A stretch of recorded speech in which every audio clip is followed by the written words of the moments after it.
Bonjour et bienvenue à tous pour cette nouvelle vidéo sur la chaîne Histoire de se cultiver, la chaîne qui parle de cinéma. Aujourd'hui, on s'attaque à un monstre sacré d'Hollywood, surtout connu pour les comédies musicales dans lesquelles il jouera. Il s'agit de Gene Kelly. Eugene Curran Kelly est né le 23 août 1912 à Pittsburgh aux États-Unis. Il est le troisième enfant d'une fratrie de 5. Son père est James Patrick Kelly, un Canadien, et sa mère Harriet Curran, une Britannique. C'est la mère de Gene qui lui a appris la danse, mais Gene était plus intéressé par le baseball, la gym ou encore la natation.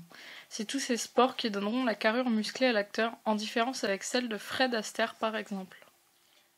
Gene Kelly finit par réellement apprécier la danse et se produit avec son frère Fred sous le nom des Kelly Brothers. En 1932, sa famille monte The Gene Kelly Studio of the Dance, un atelier de danse que Gene quittera en 1938 car elle fait ses débuts à Broadway dans la comédie musicale Leave It to Me.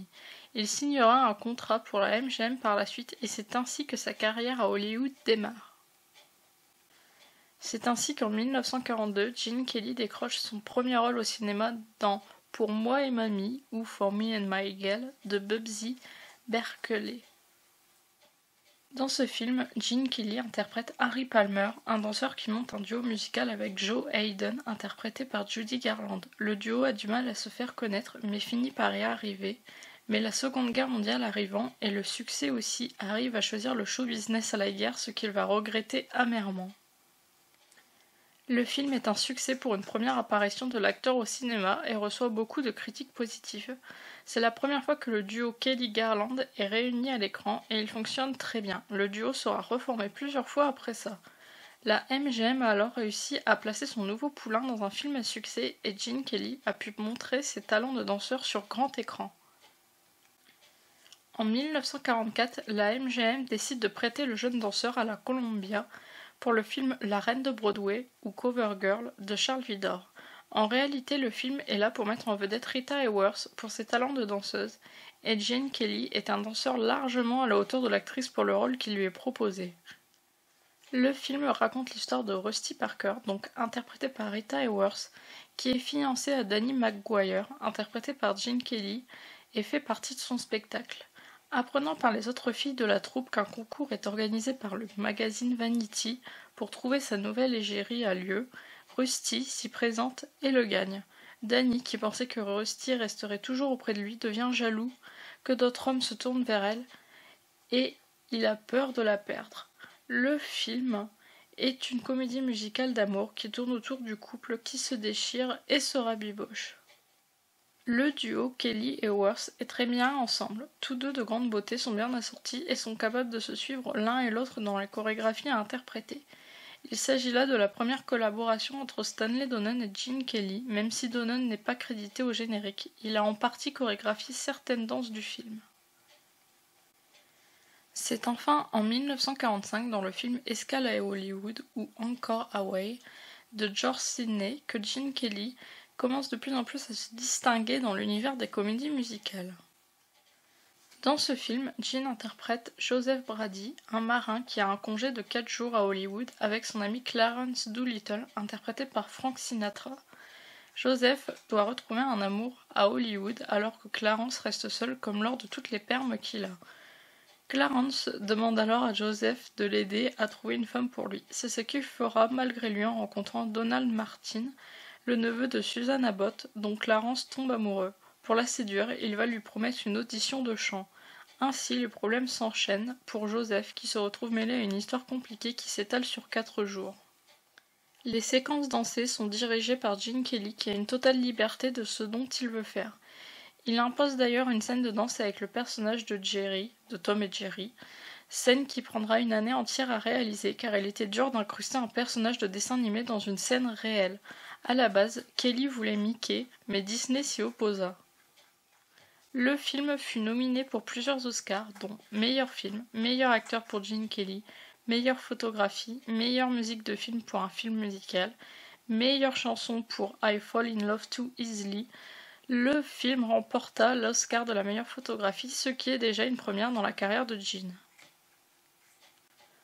En 1948, ce n'est pas dans une comédie musicale que nous retrouvons Gene, mais dans une adaptation des Trois Mousquetaires de George Sidney. Les Trois Mousquetaires étant bien entendu tirés de l'œuvre d'Alexandre Dumas. Gene Kelly y interprète D'Artagnan qui arrive à Paris pour s'engager chez les mousquetaires de Louis XIII. En brise-bouille d'abord avec ses futurs compagnons, il arrive à se faire respecter par ses trois camarades, Athos, Porthos et Aramis, en les aidant à battre les gardes du cardinal Richelieu qui complotent contre le roi. Ainsi, les quatre mousquetaires vont se livrer à diverses péripéties pour combattre Richelieu au service de leur roi. Bien qu'il n'y ait évidemment pas de scène dansée, Gene Kelly interprète des cascades suffisamment difficiles à réaliser. C'est là que la musculature dont nous avions parlé au début est utile car cela permet à l'acteur d'être versatile aussi bien dans la danse que dans les cascades. Le film est intéressant mais assez kitsch dans l'ensemble. Pourtant, selon le critique Aurélien Ferenczi, il le considère comme la meilleure adaptation du roman d'Alexandre Dumas. Bref, un film à voir pour les amateurs de films de cap et d'épée mais aussi de Gene Kelly. L'année suivante, Gene Kelly fait ses premiers pas en tant que réalisateur en compagnie de son acolyte Stanley Donen pour le film Un jour à New York ou On the Town. Le film est inspiré de la comédie musicale du même nom datant de 1944. Le film raconte l'histoire de trois marins de la Navy, Gabby, interprété par Gene Kelly, Chip, interprété par Frank Sinatra, et Ozzy, interprété par Jules Munchin, qui tous les trois ont une journée de permission à New York. Gabby tombe amoureux de la Miss Métro dont il voit l'affiche et va courir après elle dans toute la ville pour la trouver. Il s'agit d'une jeune fille, Ivy Smith, interprétée par Vera Ellen, qui en réalité n'est pas une vedette comme Gabby le pense, puisqu'une jeune femme est élue Miss Métro tous les mois. Dans ce film, Gene Kelly a un contrôle total sur les chorégraphies avec son équipier Stanley Donen. La MGM filma pour une première fois des scènes en extérieur, à New York bien évidemment, même si une grande partie fut filmée en studio, notamment à cause des fans de Sinatra qui avaient pris d'assaut le tournage. Pourtant, Sinatra avait failli refuser le rôle car il en avait marre d'interpréter des marins. Le film est un succès pour cette réalisation conjointe. Comme la plupart des acteurs cantonnés à des rôles ou à un type de film, Gene Kelly a voulu se démarquer en prouvant qu'il pouvait jouer un rôle dramatique dans La Main Noire ou Black Hand de Richard Thorpe, sorti en 1950. À noter que ce n'est pas le premier film dramatique de l'acteur, on peut citer Vacances de Noël de Robert Siodmak sorti en 1944. La Main Noire, c'est l'histoire d'un homme, Roberto Colombo, assassiné par des gangsters de la Main Noire dans le quartier de Little Italy pour avoir voulu les dénoncer. Le fils de celui-ci, Johnny Colombo, donc interprété par Gene, va revenir en Amérique pour se venger de cette organisation qui a tué son père 8 ans auparavant. Johnny va se servir de ses anciennes connaissances pour mettre la main sur l'organisation. Gene, dans ce rôle, ne sourit presque pas, contrairement à d'habitude. Il s'exerce à jouer l'orphelin vengeur qui ira jusqu'à la fin de sa vengeance. Bien que j'aime l'acteur, il ne semble pas si convaincant que ça. Dans ce rôle dramatique, pourtant l'acteur avait un réel potentiel qui pour moi n'a pas réellement été exploité. Je l'avais trouvé plus convaincant justement dans Vacances de Noël, peut-être parce qu'il venait de commencer sa carrière et ne se cantonnait donc pas à ce moule qu'impose les comédies musicales. Le film est un scénario original, pourtant le gang Black Hand aurait vraiment existé à l'époque où le film se déroule. Comme dans le film, le gang serait originaire d'Italie mais opéré aux États-Unis. Peut-être que le scénariste avait eu vent de ce fait historique. En 1951, c'est dans une comédie musicale épique dans la carrière de Gene Kelly que nous retrouvons l'acteur. Il s'agit d'Un Américain à Paris, ou An American in Paris, de Vicente Minnelli. Le film raconte l'histoire de Jerry Mulligan, interprété par Gene, un pâtre américain installé à Paris. Celui-ci tombe amoureux de Liz, interprétée par Leslie Caron, qui est promise à un jeune homme. Liz se retrouve alors entre deux hommes ne sachant vers qui se tourner. L'histoire est simple, une histoire d'amour, avec un triangle amoureux. Pourtant, le film est un franc succès, notamment grâce aux numéros dansés, tous chorégraphiés par Gene Kelly, qui est à son apogée dans son rôle de chorégraphe et d'interprète. C'est aussi l'une des scènes de fin, un long ballet de 18 minutes où Gene et Leslie dansent ensemble, qui rend le film célèbre. Ce ballet de 18 minutes prit près de 2 mois à être tourné.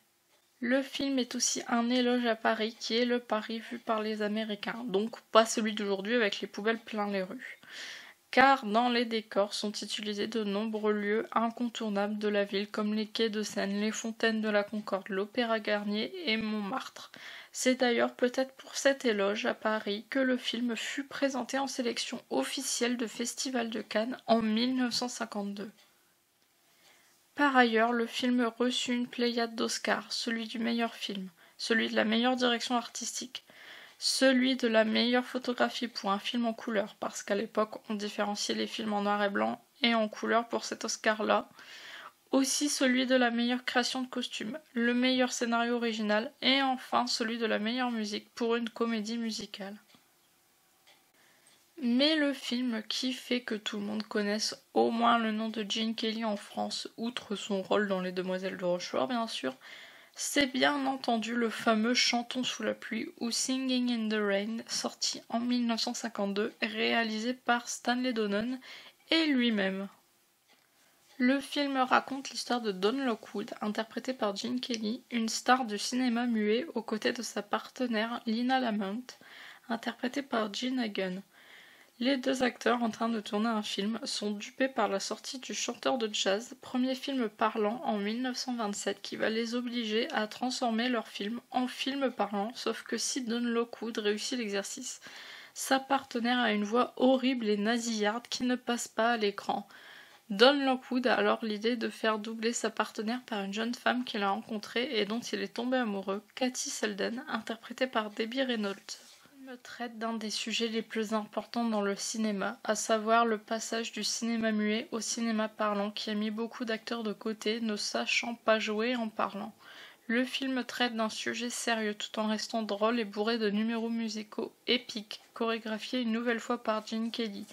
L'une des scènes de danse les plus célèbres reste sans doute celle du Broadway Melody Ballet, où Gene danse avec Sid Charisse, qui n'eut aucun mal à danser mais du mal à fumer pour la scène, car l'actrice ne fumait pas. Ce sont aussi deux chansons qui retiennent particulièrement le spectateur dans ce film, le fameux Singing in the Rain, où Gene danse sous la pluie après avoir embrassé Debbie Reynolds, mais aussi le fameux Good Morning qui vante les mérites du fameux proverbe « La nuit porte conseil » car les personnages décident de faire de leur film une comédie musicale lors de cette nuit et font nuit blanche. Pourtant, si Chantons sous la pluie est plus connu qu'un Américain à Paris, il remportera beaucoup moins de récompenses puisque Gene Hagen remporta l'Oscar de la meilleure actrice dans un second rôle, et le film celui de la meilleure musique. Pourtant, le film demeure indémodable et est considéré comme l'un des 100 meilleurs films de tous les temps. Bref, si vous ne l'avez pas vu, foncez le voir. En 1954, Gene Kelly tourne de nouveau pour le réalisateur Vincente Minnelli pour le film Brigadoon, inspiré de la comédie musicale du même nom de 1947. Brigadoon raconte l'histoire de deux hommes, Tommy Albright, interprété par Gene Kelly, et Jeff Douglas, interprété par Van Johnson, qui, en se rendant en Écosse, découvrent le village de Brigadoon, un village qui n'existe qu'un jour par siècle. On retrouve donc un village vivant comme au XVIIIe siècle. Tommy tombe amoureux de Fiona, interprétée par Sid Charisse, et celle-ci aussi, mais aucun habitant du village ne peut partir, sinon Brigadoon n'existera plus. C'est alors à Tommy de décider s'il reste ou non. C'était Donald O'Connor, le compère de Gene, dans Chantons sous la pluie, qui devait interpréter le rôle de Van Johnson. Mais son contrat avec la MGM venait de se terminer. Un autre danseur que nous connaissons fait une apparition. Il s'agit de George Chakiris, que l'on retrouvera dans Les Demoiselles de Rochefort plus tard. Toutes les chorégraphies sont une nouvelle fois faites par Gene, qui ne se prive pas de danser encore plus avec Sid Charisse que lors de Chantons sous la pluie. Le dernier film dont je voudrais parler, bien qu'il soit loin d'être le dernier dans la carrière de Gene, c'est La Fureur d'aimer, ou Marjorie Morningstar d'Irving Rapper, sorti en 1958. Le film est inspiré du livre d'Herman Wouk. Dans ce film, Marjorie Morgenstern, interprétée par Natalie Wood, se rend dans un camp de vacances avec sa meilleure amie pour avoir un peu de liberté vis-à-vis de ses parents et mûrir. C'est là qu'elle rencontre Noël Herman, interprété par Gene Kelly, qui met en scène des spectacles dans le village à côté du camp. Les deux tombent amoureux l'un de l'autre, mais c'est un amour toxique, car Noël ne veut pas rentrer dans une case et poursuivre l'écriture d'un spectacle qu'il prépare depuis des années, et Marjorie voudrait se marier avec lui. Les deux se déchirent et se rabibochent, mais il est dur pour eux de se passer l'un de l'autre, mais aussi de vivre ensemble. Le film fait écho à deux événements dans la vie de Gene Kelly. Premièrement, son divorce récent en 1957 avec Betsy Blair, avec qui il était marié depuis 1941, mais aussi le fait que la comédie musicale est un genre qui ne plaît plus, comme son personnage. Gene ne peut plus vraiment intéresser le public avec ce qu'il fait de mieux. C'est ici que nous voyons le vrai Gene qui, 8 ans après La Main Noire, joue un rôle dramatique et y parvient cette fois grâce à cet écho avec sa vie. Et c'est donc sur ce film sur lequel je veux finir en beauté. Gene connaîtra le succès de nouveau en tant que réalisateur, avec notamment Hello Dolly, avec Barbara Streisand. Gene nous quittera le 2 février 1996 à l'âge de 83 ans à cause d'une série d'attaques cérébrales. Gene restera à jamais un acteur indélébile dans le cinéma américain. Lui qui n'avait pas pour vocation la danse a pourtant marqué les esprits grâce à ses comédies musicales et sa bonne humeur qu'il partageait avec son public. Cela me tenait à cœur de faire cette vidéo car les films de Gene m'ont amené une certaine sérénité dans plusieurs circonstances et je voulais donc partager ces films avec vous pour qu'ils puissent être connus de tous et que Gene mérite la reconnaissance qu'il mérite. Voilà, c'est tout pour cette vidéo, j'espère qu'elle vous a plu. N'hésitez pas à liker, commenter et à vous abonner si ce n'est pas encore fait. On se retrouve bientôt pour une nouvelle vidéo.